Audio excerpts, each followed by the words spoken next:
সম্মানিত দর্শক, আসসালামু আলাইকুম। কৃষি কথা ইউটিউব চ্যানেলে আপনাকে স্বাগতম। এই মুহূর্তে যে যেখান থেকে বসে আমার এই অনুষ্ঠান দেখছেন, সবাইকে শুভেচ্ছা জানিয়ে শুরু করছি আপনাদের প্রিয় অনুষ্ঠান কৃষির কথা, কৃষকের গল্প। প্রিয় দর্শক, আজ আমি আসছি নেত্রকোনা জেলা মদন উপজেলা কুটুরগুনা গ্রামের পাশে এক খামারের নিকটে। তিনি হাঁস পালন করে থাকেন। তিনি হাঁস পালন করে কতটুকু স্বাবলম্বী হয়েছেন এবং তার হাঁস পালন করার অভিজ্ঞতা কতদিনকার, এবং এই হাঁস পালনের আলোকে কিছু কথা আপনাদের সামনে উপস্থাপনা করব। পুরো অনুষ্ঠান জুড়ে থাকবো আমি হোসেন মোহাম্মদের সাথে। চলুন কথা না বাড়িয়ে শুরু করি আজকের প্রতিবেদন।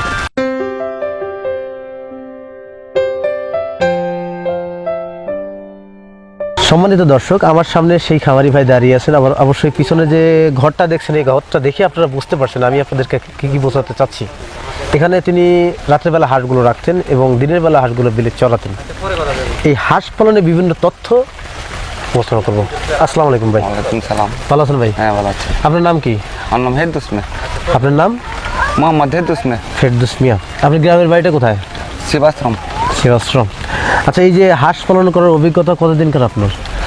আমার যে সময় 9 বছর বয়স, সেই সময় থেকে আসলে 9 বছর বয়স থেকে হাঁস পালন শুরু। এখন আপনি এই অভিজ্ঞতা মানে কয় বছর পর্যন্ত হাঁস পালন করছেন? এ পর্যন্ত কয় বছর হয়েছে বয়স? এ পর্যন্ত মনে করেন 30 বছর মতন হয়েছে। 30 বছরের মতো অভিজ্ঞতা। হাঁস পালন কি করে কি আসলে লাভবান হওয়া যায়? এই মাঝে মাঝে লাভবান হওয়া যায়, মাঝে মাঝে লাভবান হওয়া যায় না। আচ্ছা, মাঝে মাঝে লাভবান হওয়া যায়, কিন্তু লাভবান হওয়া যায় না কি জন্যে? এর জন্য মনে করেন এই অসুখ বিসুখে, তারপরে এরপরে আউরে যে আঁশ লইয়ে যায়, লালন পালন করি ওরি খাওয়ানোর শর্ট পায় যেতে পারে। এই খামার আনে কিনে আনে খাওয়াই হরে বাদে ব্যবসা তাই না। বুঝতে পারছি, মানে কিছু কিছু সময় অসুখ বিসুখ হয়, সেক্ষেত্রে হাঁস মারা যায়। মারা যায়। মানে বিলে যে হাঁস রাখেন সেখানে খাবারের সংকট দেখা দিলে হাঁসের ডিম পরিপূর্ণ দেয়, সেক্ষেত্রে লস হয়। সম্মানিত দর্শক, আপনি কথাগুলো অবশ্যই বুঝতে পারছেন। তিনি হাঁস পালন করে লসের সম্মুখীন কখন খামারি হয়ে থাকে, যখন তার কি কোনো কারণে হাঁসের বিরাম হয়, সেক্ষেত্রে হাঁস মারা যায়। এই সময় খামারিরা লসের সম্মুখীন হয়ে থাকে। তাছাড়া বিগত মাসগুলোতে হাঁস পালন করে লাভবান হওয়া যায়। আচ্ছা, আপনি যখন খামারটি শুরু করছেন, কয়দিনকার হাঁস দিয়ে শুরু করছেন? বড় হাঁস দিয়ে শুরু করছেন না বাচ্চা হাঁস দিয়ে শুরু করছিলেন? বাচ্চা হাঁস দিয়ে শুরু। কয়দিনকার বাচ্চা দিয়ে শুরু করছেন? একদিনের বাচ্চা। এই বাচ্চাগুলো সংগ্রহ করছেন কোথা থেকে? এই কুট্টিমোনা থেকে। কার কাছ থেকে সংগ্রহ করছেন? হোসেন ভাইয়ের কাছ থেকে। হোসেন ভাইয়ের কাছ থেকে আপনি সংগ্রহ করছেন আর কি। এই হোসেন ভাই যিনি হাঁস বাচ্চা বিক্রয় করে থাকেন, তার নিজস্ব হ্যাচারি থেকে হাঁসের বাচ্চা উৎপাদন করেন না অন্য জায়গা থেকে কিনে আপনাদেরকে দেন? না, নিজের ওর থেকে দিছি। নিজের হ্যাচারি আছে আর কি। আপনারা যে হাঁসের খামারটি করেন, কোন জাতের হাঁস দিয়ে খামারটি করে থাকেন? ক্যাম্বেল হাঁস দিয়ে খামার করে থাকেন। এই যে একদিনকার বাচ্চা আনছেন হোসেন ভাইয়ের কাছ থেকে, সেটা কুটুরিগুনা মানে মদন উপজেলার মধ্যে কুটুরিগুনা হোসেন ভাইয়ের হাঁসের খামার হ্যাচারি থেকে। আচ্ছা, উনি আপনাকে কিভাবে বাচ্চা দিচ্ছেন? যে বাচ্চা দিচ্ছেন, মহিলা বাচ্চা আলাদা করে দিলেন, পুরুষ বাচ্চা এভারেজ বাচ্চা আনছিলেন? না, মহিলা বাচ্চা। শুধু মহিলা বাচ্চা, মানে হাসি বাচ্চাগুলো সংগ্রহ করছেন। প্রথম যে আপনি হাঁসের বাচ্চাটা সংগ্রহ করছেন হোসেন ভাইয়ের কাছ থেকে, কতগুলো বাচ্চা দিয়ে খামারটি শুরু করছিলেন? 5,000 বাচ্চা। এই 5,000 বাচ্চার ভিতরে হোসেন ভাইয়ের পরামর্শে হাঁস পালন করার পরে সেখান থেকে কতগুলো বাচ্চা মারা গেছে এবং কতগুলো বাচ্চা টিকসই হয়েছে বা টিকেছে? এই 500 বাচ্চার মতো নষ্ট হয়ে গেছে, আর 4,500 বাচ্চার মতো আমি বিক্রি করছি। এই নষ্ট হওয়ার কারণটা কি? কারণটা এই আউরে দোষী তার তো কোনো সমস্যা না।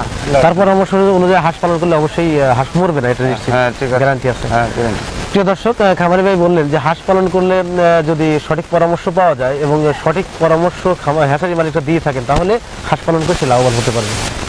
এবং এই হাঁস পালন করতে যেসব সমস্যা হয়ে থাকে, সেই সমস্যাগুলো এই ম্যাগাজিনে দেওয়া থাকে। এবং এই বইতে বা এই ম্যাগাজিন দেখলে আপনি যদি হাঁস পালনের অভিজ্ঞতা নাও থাকে, তাহলে আপনি হাঁস পালন করতে পারেন। শুধু হাঁসের ব্রুডিং করা পারপাসে না, হাঁসের একদিন থেকে শুরু করে ডিম দেওয়া পর্যন্ত যতগুলো সমস্যা হয়ে থাকবে এবং তাছাড়া বিভিন্ন ভ্যাকসিন বা অন্যান্য সমস্যাগুলো সমাধান দেওয়া আছে এই বইতে। এই বইতে এটি নিলে অবশ্যই আপনার সঠিক পদ্ধতিগুলো জানতে পারবেন এবং হাঁস পালন করে আপনি লাভবান হতে পারবেন। সম্মানিত দর্শক, আমি সেই খামারের আসলে খামারের খামারের সামনে দাঁড়িয়ে আছি, যেখানে তিনি হাঁসগুলো রাখতেন। মূলত এইখানে হাঁসের খামার আছে, কিন্তু খামারের ভিতরে হাঁস নাই, হাঁসগুলো হাওরে বলতে বিলে রাখা হয়েছে। তো আমরা এখন সেই বিলেই যাব, সেই বিলে গিয়ে তার হাঁসগুলো দেখবো, ওখানে বিস্তারিত আলাপ আলোচনা করবো। আচ্ছা, এই হাঁসের লাভ বেশি না কালো হাঁসের লাভ বেশি? ভালো আছে। কালো হাঁসের লাভ বেশি। এটা কি নতুন আসছে না পুরাতন জাত? এটা তো আরেকটা চাকরি মনে করুন খাইলে না বড় নতুন নতুন হাঁস 50-60 হাজার টাকা এই হাঁস কত করে সব বিক্রি করবেন?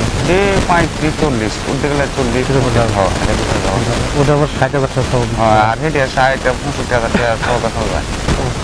প্রিয় দর্শক, খামার ভাই বললেন যে হাঁস পালন করে লাভবান হওয়া যায়। ওনার এই হাঁস থেকে এখনো যদি বিক্রি করে প্রায় 4 থেকে 5 লাখ টাকা ইনকাম হয়। পাশাপাশি যে থাইল্যান্ডের কালো হাঁসের এই খামারটি উনি করবেন, কারণ ক্যাম্বেল হাঁসের তুলনায় ব্ল্যাক হোল হাঁসের লাভ বেশি। কারণ হচ্ছে ক্যাম্বেল হাঁস 100 হাঁসের দাম 3500 বা 40,000 টাকা সর্বোচ্চ, এবং ব্ল্যাক হোল বা কালো হাঁসটা এই হাঁসের দাম প্রায় 60,000 টাকা সর্বোচ্চ। সেই ক্ষেত্রে খামারিরা এই হাঁস পরিবর্তে, ক্যাম্বেল হাঁসের পরিবর্তে ওনারা ব্ল্যাক হোল হাঁস খাবার করবেন। তো খামার করে একজন অভিজ্ঞ খামারি তিনি বললেন যে হাঁস পালন করে লাভবান হওয়া যায়। তো আপনারা হাঁস খামার করুন, তা আপনারাও লাভবান হতে পারেন। খামার করুন, দেশ গড়ুন, এই প্রত্যাশা আজকের প্রতিবেদন এখানে সমাপ্ত করছি। ভালো থাকেন, সুস্থ থাকেন, আল্লাহ হাফেজ।